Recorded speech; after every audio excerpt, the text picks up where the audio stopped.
Le rang 17 est terminé. Moi, j'ai continué un petit peu pour vous montrer un petit peu ce que ça va donner. Voilà. Si vous avez suivi le rang 17, vous êtes peut-être rendu compte que le rang 17, on l'avait déjà fait. C'est le rang numéro 9.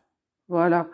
Donc maintenant, il nous suffit pour aller jusqu'au bout de ce projet de répéter les rangs 9, 10, 11, 12, 13, 14, 15, 16 et on recommence. 9, 10, 11, 12, 13, 14, 15, 16.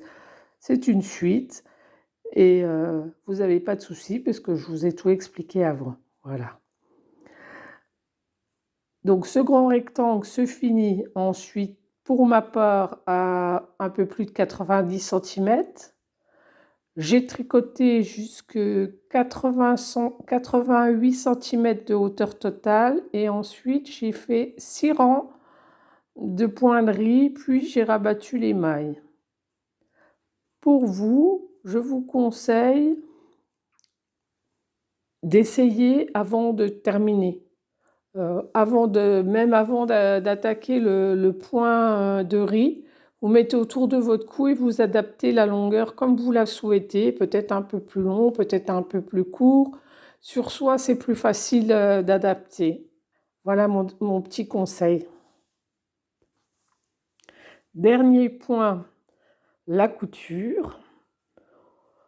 Il vous faudra l'aiguille et la laine, bien sûr. Si vous avez des ratages quelque part, n'oubliez pas de rentrer vos fils élégamment afin qu'on ne les voit pas, c'est toujours plus joli. Vous allez faire 2 coutures sur les 2 angles, c'est-à-dire qu'on a formé un rectangle, donc on va plier l'un contre l'autre et l'extrémité, on va la faire pivoter d'un quart de tour. Je vais vous montrer sur le projet déjà terminé. Donc le projet terminé donne ceci. Et ensuite, on vient poser une extrémité sur l'autre.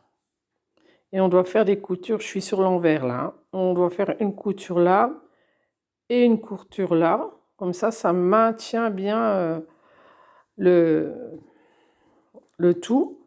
Et puis après, la partie là va se rabattre toute seule. Hein. Voilà ce que ça donne. Après, vous pouvez agrémenter avec des petites décorations ou des étiquettes.